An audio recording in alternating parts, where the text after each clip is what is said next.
가자. 이런 눈물 흘리지 않는 곳 집으로 가자. 집으로 가자. 내 아버지 기다리시는 그곳에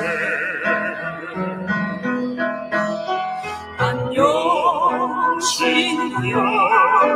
곰곰이 생각해봐. 그대는 지금 마음 편한지. 안녕 친구야. 곰곰이 생각해봐.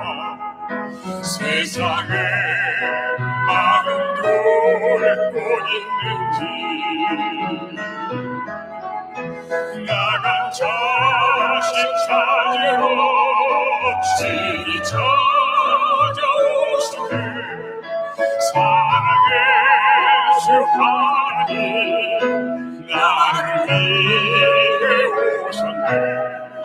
십자가에 죽으사 나를 구원하신 그 사랑의 주 하나님 그 사랑을 아는가. 집으로 가자. 집으로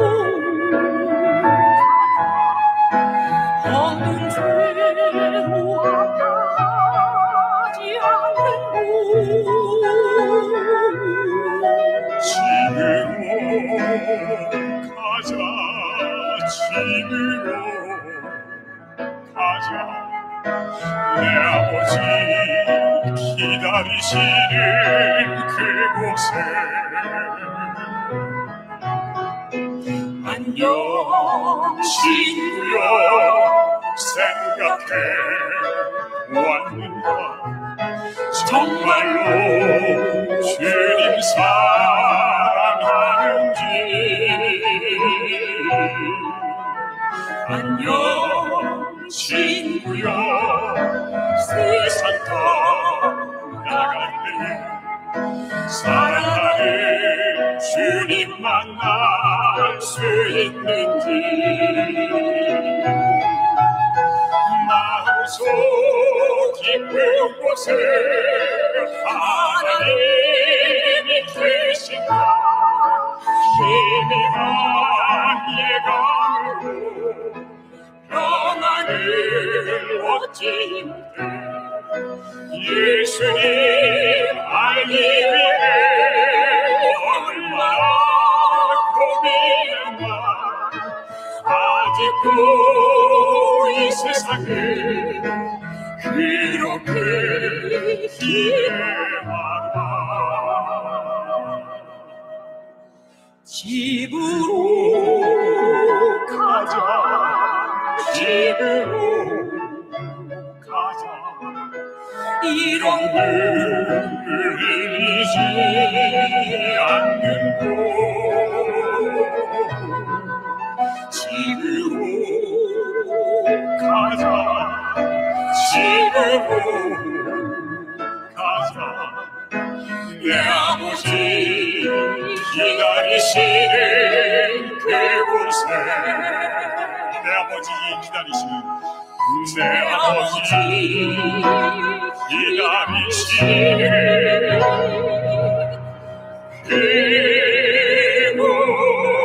그곳에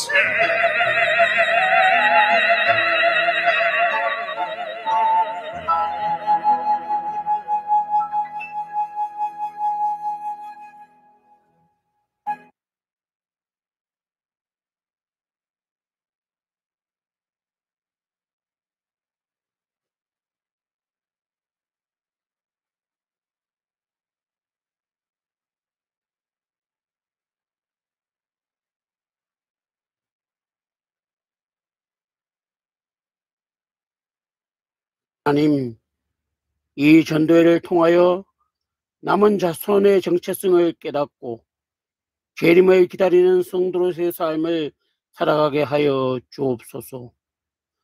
한 번도 경험하지 못한 코로나19로 인하여 여러 가지 제한을 받고 힘들고 어려운 삶을 살아가지만 이 코로나가 끝나고 나면 다시 오시겠다고 하신 예수 그리스도의 재림을 맞이할 수 있는 믿음으로 살아가게 하여 주옵소서. 재림운동의 초창기 때 선배들의 재림운동의 정신을 이어받아 그 어떤 신앙 상태를 다시 회복하고 그 열정을 이 마지막 때를 살아가는 모든 백성들에게 전할 수 있는 사명으로 살아가게 인도하여 주시옵소서. 오늘 말씀을 전하는 목사님을 통하여 1844년 재림운동의 정신을 알고 그 정신을 마지막 때로 살아가는 우리가 이어받고 그 사명을 전하는 성도로서 살아가게 하여 주시옵소서. 이 말씀을 듣는 모든 백성들이 하나님의 영원하신 축복을 받는 함께하여 주시옵소서. 이 모든 말씀 우리 구주 예수 그리스도 이름으로 기도드리옵나이다. 아멘. 성경에서 대표되는 두 운동을 꼽으라면 출애굽 운동과 재림 운동을 들 수 있습니다. 그런데 이 출애굽 운동은 성공을 거두었으나 이 재림 운동은 실패 아닌 실패로 끝납니다. 그러나 선지자 화잇은 이 재림 운동에 대하여 분명한 해석을 하고 있습니다. 사도시대 이래로 모든 종교 활동 중에서 1844년 재림운동만큼 인간적인 결함과 사단의 관계에서 벗어난 운동은 없었다. 다시 말해서 실패처럼 보이는 이 재림운동 가운데 하나님의 무거운 섭리가 있었다는 것입니다. 먼저 이 재림운동이 왜 1844년 그 어간에 일어났을까? 이 시대적인 배경에 대한 이해가 먼저 필요합니다. 1260년 종교 암흑 시대를 거치면서 이 기독교는 거의 멸종입니다. 제가 멸종이라는 말을 썼습니다. 소멸 직전이었습니다. 이 하나님이 앉아 계실 자리에 교황이, 거룩한 하나님의 안식일이 주일로, 그리고 성도들은 핍박을 받아서 거의 숨이 넘어간 상태였습니다. 이 악화가 양화를 구축하듯 오류가 진리를 내어 쫓은 것입니다. 아마 이런 암흑 시대가, 종교 암흑 시대가 조금만 더 계속되었다면 이 하나님의 지상교회는 세상에서 조용히 사라졌을 것입니다. 그 어간의 사단의 도전을 한번 보시기 바랍니다. 장 오스트르크와 벨하우젠이라는 신학자가 문자 비평을 통하여 이 창세기, 출애굽기, 레위기, 민수기 이 모세 오경의 저자가 모세가 아니라고 주장을 했습니다. 하나님의 말씀이 성경 자체에 대한 하나의 도전이죠. 그리고 1892년 그 어간에는 오색 성경이 발견이 됩니다. 이 하나님의 말씀을 그 진리를 따라서 색깔을 칠해놨습니다.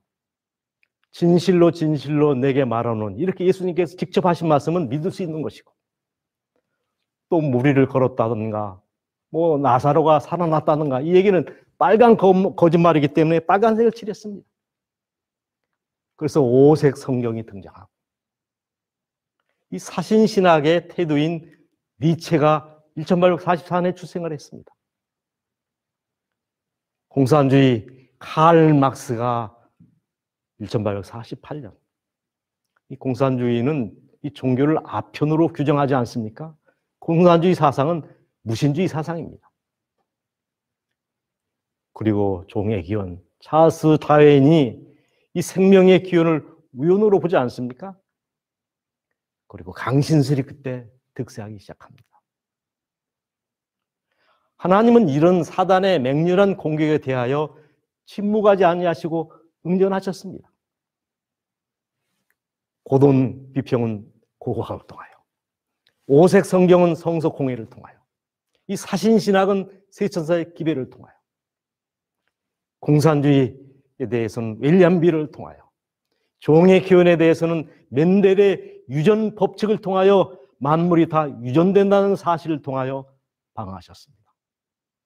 강신술은 화에서 여러 증언들을 통하여 그 비밀을 밝히십니다.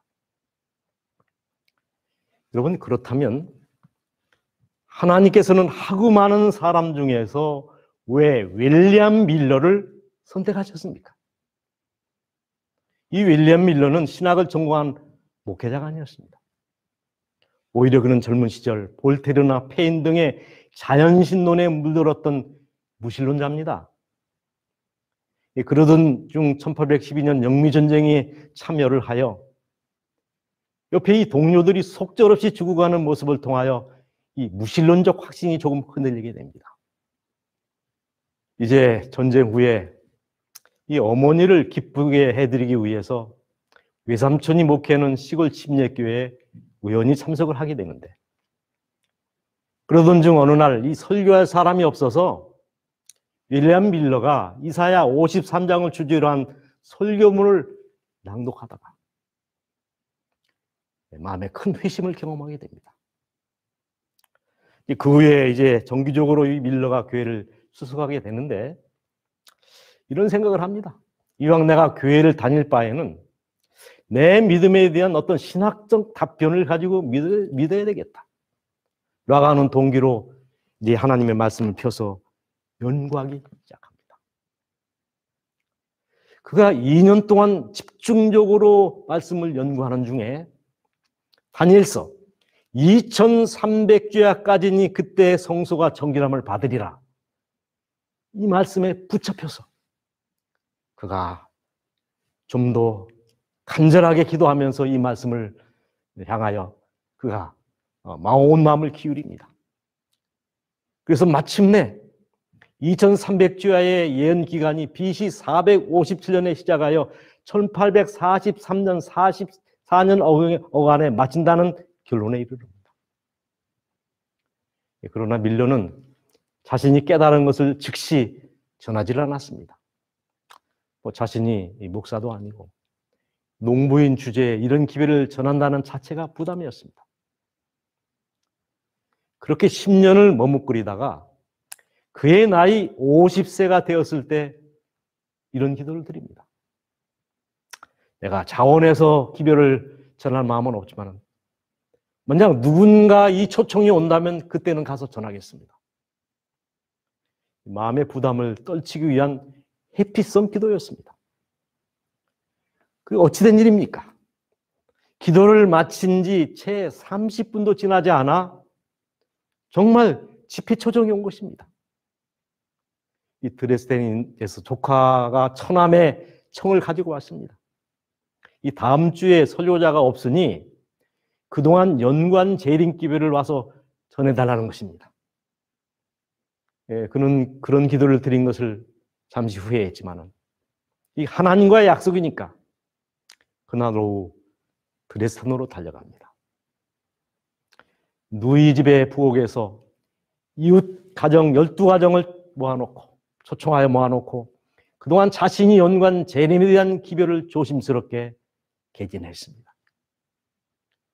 그런데 결과는 폭발적이었습니다. 집회는 한 주일 더 연기가 되었고 그 이후에도 여기저기서 초청이 세대했습니다. 이 한 가정에서 자그마하게 시작한 이 집회가 마침내 연의 불길처럼 타올라서 재림운동으로 번진 것입니다. 놀라지 않습니까? 일꾼들은 교육기관에서의 훈련보다 오히려 성령의 은혜를 받음으로써 자격을 갖추게 될 것이다. 믿음 있고 기도하는 사람들은 거룩한 열성을 가지고 나아가 하나님께서 그들에게 주신 말씀을 전하도록 강권함을 받게 될 것이다. 아무리 지위가 낮고 능력이 한정된 사람일지라도 윌리엄 밀러처럼 하나님의 능력을 신뢰하고 성실하게 그분의 사업을 수행하려고 하는 사람은 참으로 위대하게 될 것이다. 참으로 위대한 일을 성취하게 될 것이다. 자, 그렇다면 1844년 윌리엄 밀러의 성경 해석을 듣고 감동을 받은 이 재림 주지자들이 어떻게 예수님의 재림을 준비했는가? 재림교회사 48페이지에는 그때 그 모습을 아주 정확하게 이렇게 기술하고 있습니다. 10월 20일이 되기 전 모든 밀러주의자들은 제7월 운동에 가담하였다. 장사하던 밀러주의자들은 문을 닫았으며 직장 생활을 하던 사람들은 직업을 포기하였다. 야영회에서는 자복과 회개의 기도가 끊이지 않았으며 가난한 성도를 위하여 거액의 희사금이 답지되었다. 시골에서는 일부 농장들이 추수되지 않은 채 방치되었으며 도시에서는 남녀들이 출판물을 배분하는 일에 바빴다. 대망, 출판, 준비, 헌신, 이 네 낱말이 10월 22일 전야를 특징 짓고 있었다. 그들은 구원받는 일 외에 그 나머지 모든 일들은 부차적인 부가적인 일로 생각했다는 것입니다. 10월 20일이 되기 전 모든 밀러주의자들이 7월 운동에 가담하여 어떤 사람은 장사를 하던 사람은 다 가게문을 닫고 직장 생활을 하던 사람은 그 직장 자체를 포기했다는 것입니다. 농부들은 추수할 곡식을 밭에 세워둔 채 그리고 직금들은 그들의 도구를 버려둔 채 눈물과 기쁨으로 그 경고의 기회를 전하기 위하여 나아갔다 그랬습니다.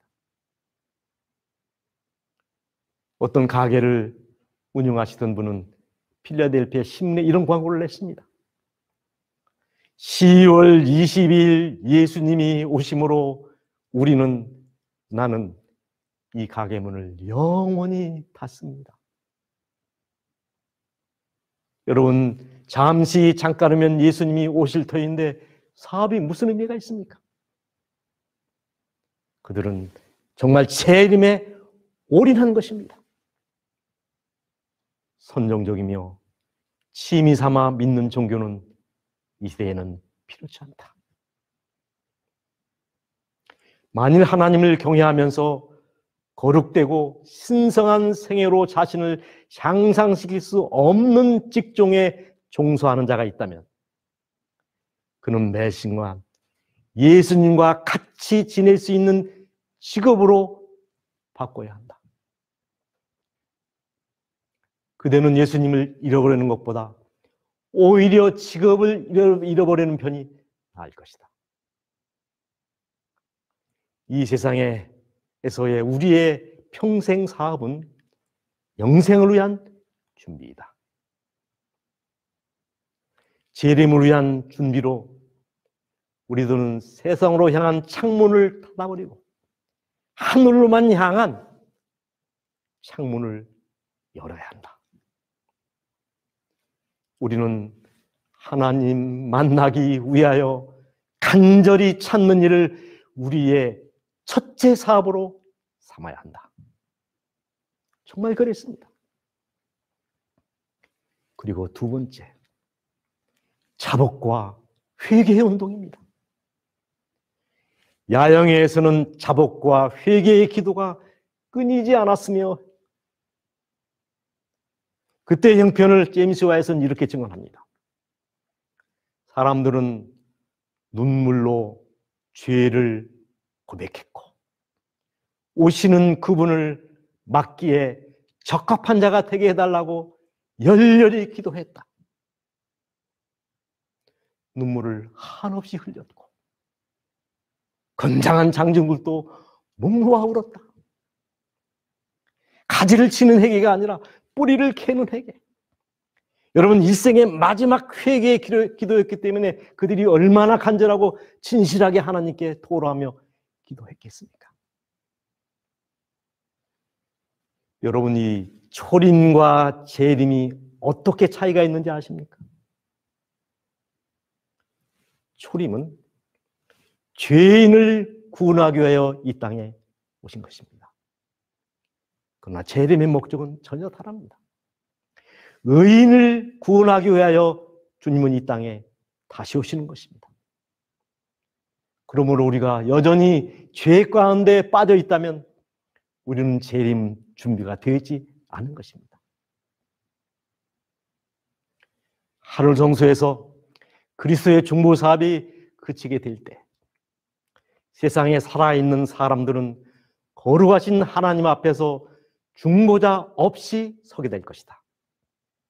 그들의 옷은 흠이 없어야 하고 그들의 품성은 핏부림을 통해서 죄에서 깨끗해져야 한다. 하늘에서 조사 심판이 진행되고 있는 동안 회개한 신자들의 죄가 성소에서 도말되고 있는 동안 세상에 있는 하나님의 백성들 사이에는 정결케 하고 죄를 버리는 특별한 일이 이루어져야 한다. 진리의 빛을 가지고 있는 어떤 사람도 하나님의 계명을 범하는 자로서는 하나님의 도성에 들어갈 수가 없다. 그리스도께서 오실 때 품성의 변화는 없다 그랬습니다. 우리는 예수님 오실 때 호련히 우리 몸이 변화될 때 우리의 품성도 변화되는 것으로 잘못 알고 있습니다. 천만의 말씀입니다. 그리스도께서 오실 때 우리의 썩을 몸은 변화를 받아 그 영광스러운 몸처럼 될 것이다. 그러나입니다. 그때 더러운 품성은 변함을 받지 못한다. 품성의 변화는 그가 오시기 전에 이 땅에서 이루어져야 한다고 그랬습니다. 그러므로 우리는 이 날이 우리에게 허용된 마지막 날인 것처럼 경계하고 일하고 기도해야 합니다. 그리고 그들이 재림을 기다리면서 했던 세 번째 운동은 증여운동입니다. 빚을 갚아주는 운동입니다. 그래서 가난한 신도들을 위하여 거액의 희사감이 답지되었다 그랬어요. 내일 모레 예수님이 오시는데 내가 가지고 있는 재산이 무슨 의미가 있습니까? 한마디로 그들은 돈과 재물에 관한 한 그것에 대하여 자유로워졌습니다. 여러분, 곰곰이 생각해 봅시다. 내가 지금 가지고 있는 부동산 50년 후에 내 소유물들은 과연 어떻게 될 것인가? 집과 토지들은 고통의 때에 성도들에게 아무런 쓸데가 없을 것이다. 성도들은 고통의 때가 오기 전에 고통을 통하여 하나님과의 산 관계를 맺고 모든 부동산의 부담으로부터 놓이게 되는 것이 하나님의 뜻임을 보여주셨다. 만일 그들의 소유를 제단에 올려놓고 의무를 수행하기 위하여 열렬히 간구하면입니다. 그런 사람들에게만 그는 이것들 재산을 처리할 때를 그들에게 가르치실 것이다. 그리고 그들은 고통의 때에 자유를 누릴 것이며 무거운 장애물들로부터 떨어지지 않을 것이다. 우리가 어떤 값으로도 팔 수 없는 그때가 다가오고 있다. 짐승의 표를 가진 자 외에는 어떤 사람도 사거나 파는 일을 금지하는 법령이 미국에 내려질 것이다. 아직도 완수해야 할 사명이 있다. 그 위에 천사들은 놓도록 명령을 받고 내 바람은 지상에 불게 될 것이다. 계명을 지키는 자들에게는 더 이상 매매할 수 없는 때가 오고 있다. 속히 그대가 묻어둔 그 달란트를 파내어라. 만약 하나님께서 그들에게 돈을 맡기셨다면 그에게 맡기신 것에 충성한다는 것을 나타내라. 보자기를 풀어 치리하는 자에게 보내라. 그리스도께서 오실 때 그분은 당신의 것을 그 이끈과 함께 찾으실 것이다. 이 사업이 맞춰지기 직전에 수많은 사람들이 하나님의 제단 위에 기쁘게 바칠 것이다. 지금은 우리 소유를 증가시키는 대신에 줄여야 할 때이다. 우리는 지금 더 좋은 나라, 하나님의 나라로 곧 가려고 한다. 그러므로 우리는 가능한 우리의 소유를 늘리는 대신에 줄여야 한다고 말씀하고 있습니다. 하나님께서는 실제적인 헌신을 요구하지 않으신다. 왜냐하면 바치도록 요구하는 것은 무엇이나 우리가 그것이 없이 한층 더 잘 살게 되는 것뿐이기 때문이다. 우리는 다만 가치 있는 것을 위하여 더 작고 가치 없는 것이 없애야 하는데 불과하다. 이기심은 영혼의 암이다. 하나님께서는 당신들 백성들 사이에 존재하는 이기심을 매우 불쾌히 여기신다. 그분께서는 당신이 귀한 생명을 바쳐 얻은 그들의 공인된 백성들 가운데 털끝만한 이기심이라도 보이면 대경실색하신다고 그랬어요. 이기심이란 더러운 오점으로 품성이 불결해진 자들은 한 사람도 하나님의 나라에 들어갈 수 없다. 그러므로 하나님께서는 현세의 소유물을 우리에게 맡겨주셔서 그것들을 사용하는 데 따라 영원한 부를 맡길 수 있는 여부를 시험하고 계신다 그랬어요. 만일 우리가 교만과 이기심만 버린다면 대부분의 문제는 단 5분 만에 해결된다. 이 말씀은 우리의 이기심만 버리면 예수님의 재림이 5분 안에도 가능하다는 그 말씀입니다.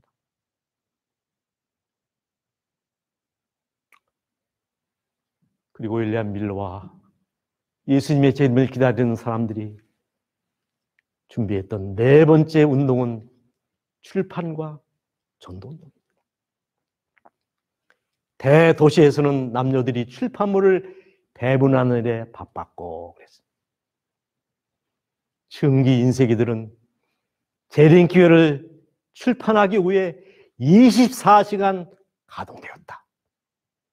재력 있는 사람들은 자금을 바쳐 더 많은 자료가 인쇄되어 배포하게 했다. 집집 방문이 많았고 지칠 줄 모르는 노력으로 하나님의 말씀을 통하여 알려진 것들을 사람에게 경고했다 그랬습니다. 중요한 질문이 있습니다. 여러분, 초대교회 당시 하루에 3,000명씩 회개하는 역사가 있었는데 왜 그 역사가 10년, 20년 계속돼서 지속되지 못하고 어느 날 중단이 됐습니까? 중요한 원리가 있습니다. 뿌려진 씨앗만 추수가 되었다는 것입니다. 어떤 목적을 위하여 많은 수의 사람들이 모이는 곳마다 그분께서 기별을 전하는 음성이 들렸으며 그분의 음성은 분명하고 뚜렷하였다. 그 결과로 십자가의 죽으심과 승천 후에 수천 명이 하루에 회개할 수 있게 되었다. 그리스도께서 뿌리신 씨, 말씀, 이 씨는 마음속에 깊이 심어주고 싹이 나서 이 제자들이 성령의 은사를 받았을 때 수확을 거둘 수 있게 되었다. 전도의 결과가 언제 나타났다고요? 예수님 당시가 아닙니다. 십자가에 달리신 후에 즉시 나타나지 않았습니다. 오히려 예수님께서 승천하고 오순절 성령이 내리고 제자들이 힘있게 전했을 때 그때 뿌려진 씨가 발화를 하고 추수를 할 수 있게 됐다는 것입니다. 여기서 이 복음의 씨앗은 말세의 출판물을 의미합니다. 머지않아 하루에 1,000명씩 그 이상으로 회개할 것인데 그들 중 대부분은 우리의 출판물을 읽음으로 최초의 희심을 경험하게 될 것이다. 우리 출판문들은 집회를 열 수 없는 곳에 갈 수 있다. 이러한 곳에서 신실한 문서 전도자들은 활동하는 설교자를 대신하여 일한다.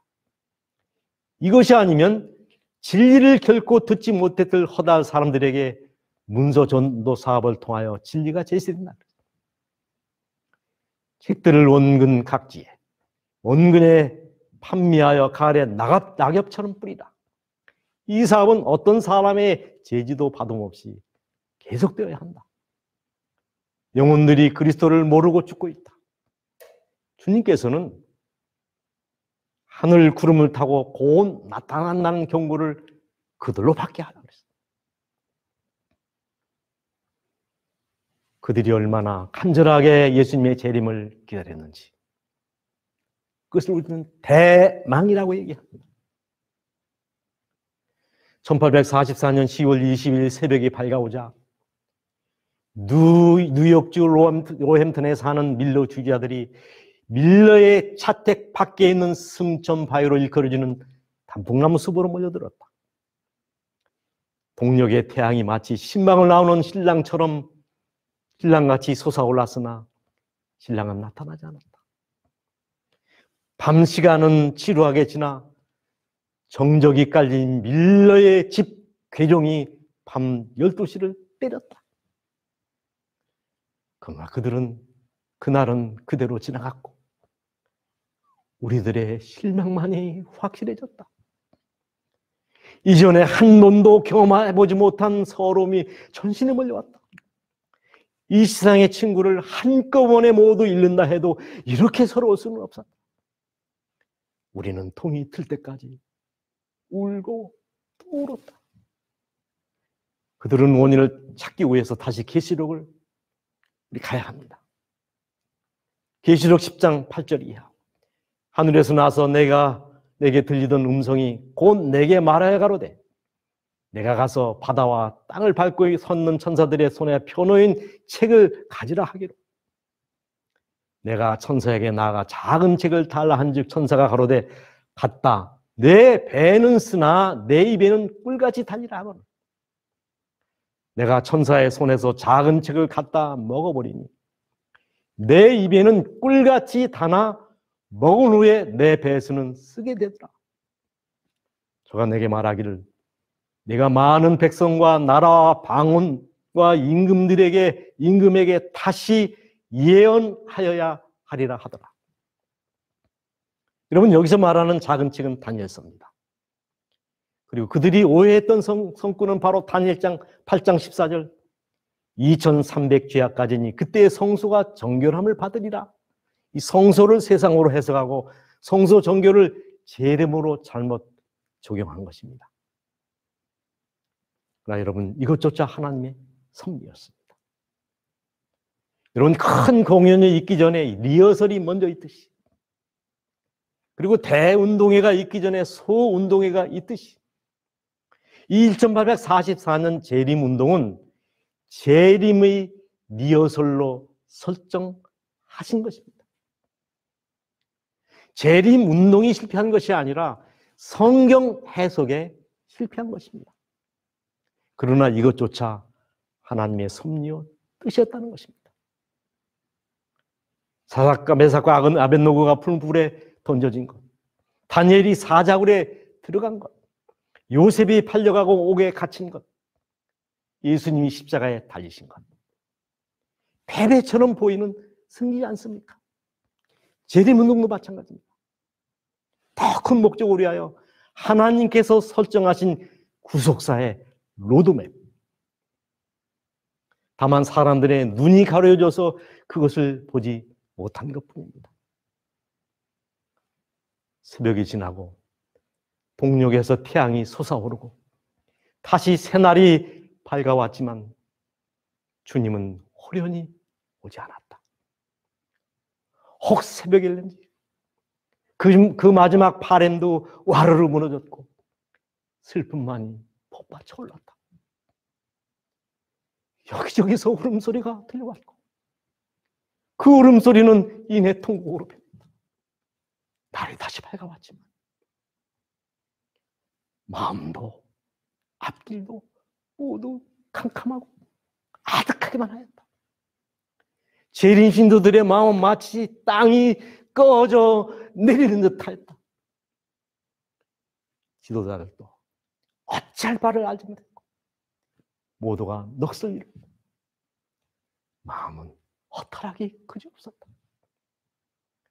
저들은 사는 것보다 차라리 죽기를 원했다. 그렇지 않습니까? 그들이 간절하게 예수님의 재림을 갈망했던 만큼 그들의 실망도 컸을 것입니다. 여러분, 조셉 베이스는 사과강이었습니다.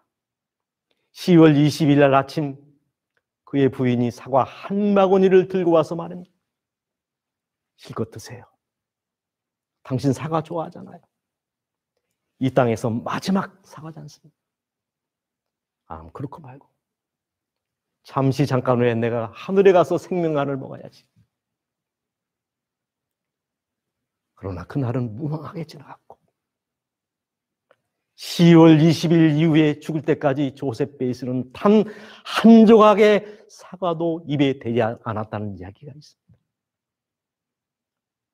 재림운동이 해프닝으로 끝나고 그동안 두려움과 호기심으로 환망하던 사람들의 조소가 쏟아지기 시작했습니다. 영일 비웃는 풍자 만화가 일간 만화를 신문을 채웠고 핍박과 조롱은 다시 불이 붙었다.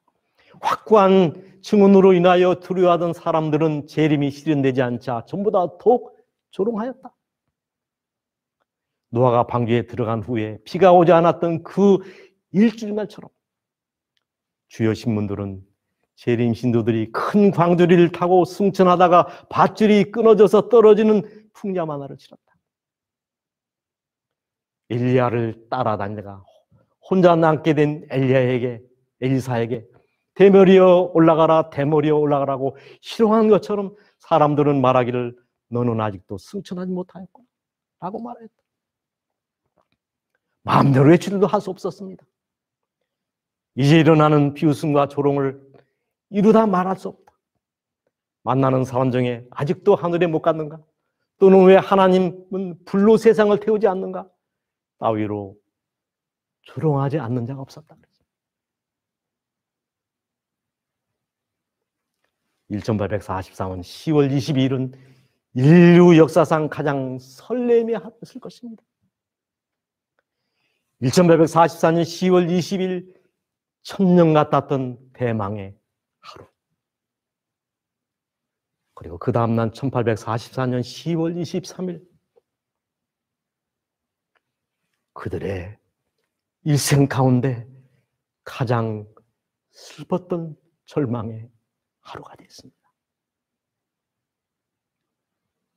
호울즈는 지나간 역사에서 배울 수 있는 한 가지 교훈은 현대인들이 과거로부터 아무것도 배우려고 하지 않는다는 점이다. 그럼 우리는 배워야 합니다. 거룩한 역사를 기록한 것은 단순히 우리들이 읽고 경탄하라는 것이 아니요. 옛날 하나님의 종들이 행하신 동일한 믿음을 우리도 행사하게 하려 합니다. 주께서는 지금도 그의 능력의 통로가 될 신앙을 가진 이들이 있는 곳에서 놀라운 일을 하실 것이다.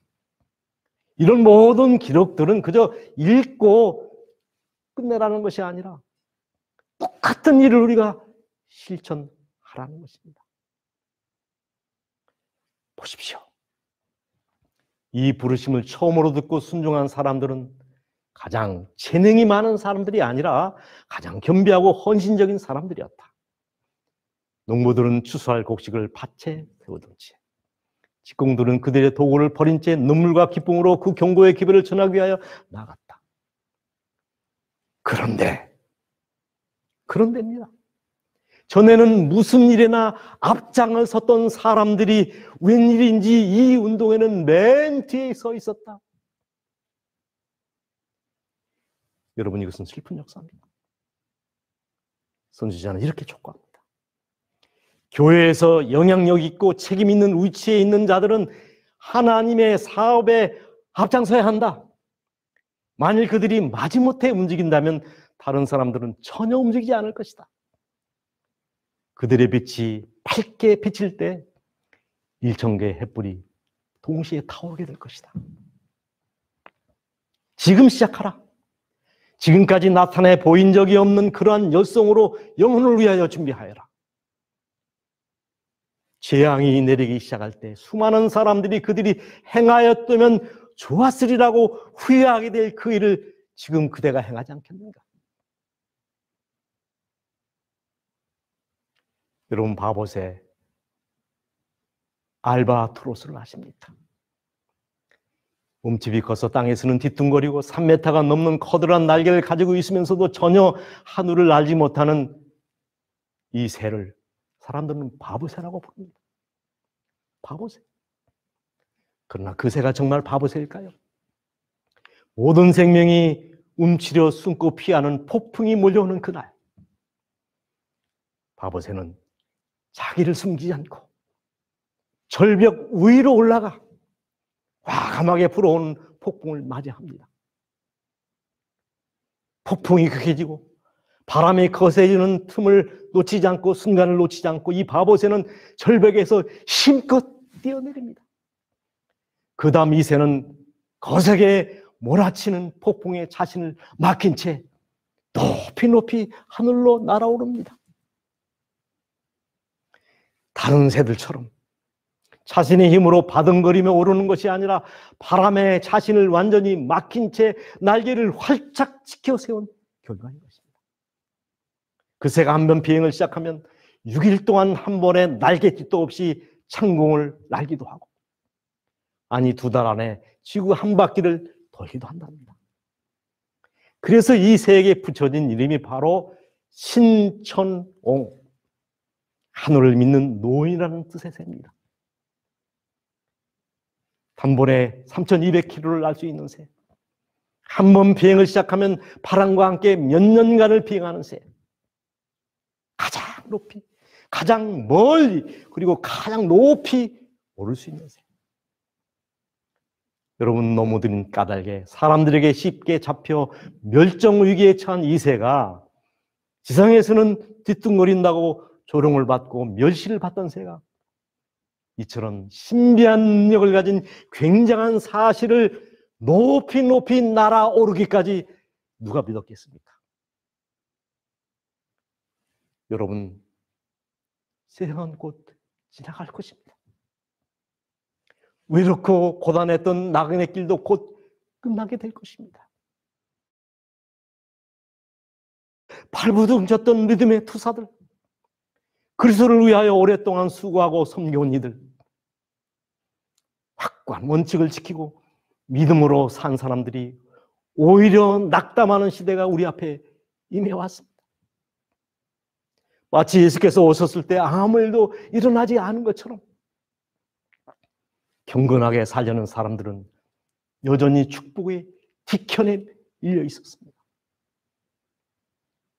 아직도 고난은 멎지 않았고 우리는 아직도 하나님의 나라에 있지 않습니다. 그래서 믿음이 약한 사람들은 하나님의 너무 긴 침묵에 당혹해하고 있는 것이 사실입니다. 그러나 여러분, 미국의 하늘은 천군 천사의 나팔로 뒤덮일 것이고 빛난 광선이 어두운 구름을 뚫고 비칠 것입니다.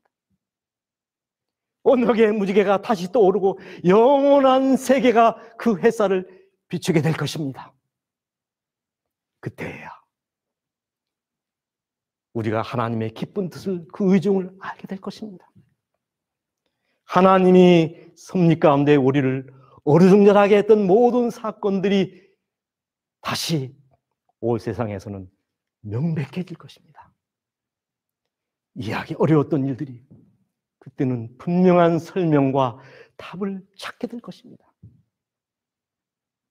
제한된 우리의 마음속으로는 단지 혼돈과 깨어진 약속으로만 발견되는 그곳에서 우리는 가장 안전하고 아름다운 조화를 보게 될 것입니다. 우리는 무한한 사랑으로 가장 어려운 이런 경험들이 하나님에 의하여 명령되었음을 알게 될 것입니다. 나의 무산된 꿈, 이해할 수 없었던 사건들, 헝클어진 삶 속에 축복은 고난이라는 이름, 성공이 실패라는 이름으로 가만히 찾아왔다는 사실, 우준한 마음을 연약한 우리들은 아직까지 그것을 다 이해하지 못한 것이 사실입니다. 그러나 고난이 축복이요, 실패가 성공이었다는 것을 그때 알게 될 것입니다. 사랑하는 성도님들, 우리는 지금 사단이 지배하는 세상에 살고 있습니다.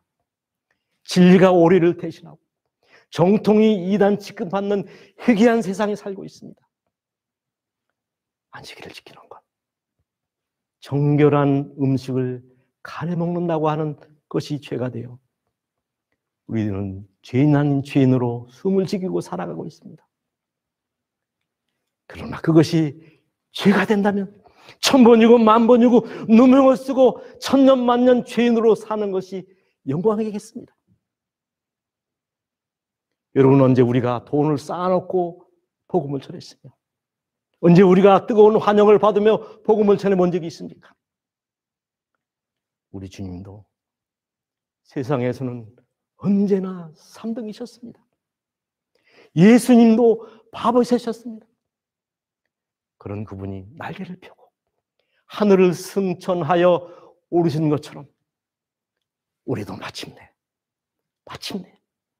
높이 높이 하늘로 승천하여 날아오를 것입니다. 높이 높이 하늘로 승천하여 올라가게 될 것입니다. 그러므로 복스러운 미래를 가장 열렬히 사모하자. 주님께서 속히 오시리라는 생각으로 용기를 가지자. 그 희망으로 우리의 마음을 기쁨으로 충만케 하자. 우리는 본향을 향하여 가고 있는 중이다. 머지않아 우리는 주님의 소망이신, 우리의 소망이신 그분을 뵙게 될 것이다. 그 영광스러운 재림의 아침에 여러분과 제가 꼭 있게 되는 축복을 받게 되기를 간절히 바랍니다. 감사합니다. 아버지, 태초의 상고에 인간을 구원할 계획을 세우시고 지금도 꿋꿋하게 그 계획을 이루시는 하나님의 끈질긴 사랑을 인하여 감사와 찬양을 드립니다. 주님의 그 끈질긴 사랑 때문에 마침내 저희들은 하늘에 가게 될 것을 인하여 또한 감사를 드립니다. 주님, 준비에 실패하는 것은 실패를 준비하는 것이라고 말씀해 주셨사오니 우리가 매일의 삶 속에 주님의 오심을 기다리고 준비하는 일에 실패하지 아니하도록 저희들에게 큰 믿음을 더하여 주시옵소서. 주님 언제 오시든지 저희가 기쁜 마음으로 주님을 영접할 수 있도록 준비된 마음으로 기다리고 하나님의 나라를 사모하게 하여 주시옵소서. 주의 놀라운 구원과 사랑을 인하여 다시 한번 감사드리오며 저희를 사랑하시는 존귀하신 이름 예수님의 이름으로 기도하옵나이다. 아멘.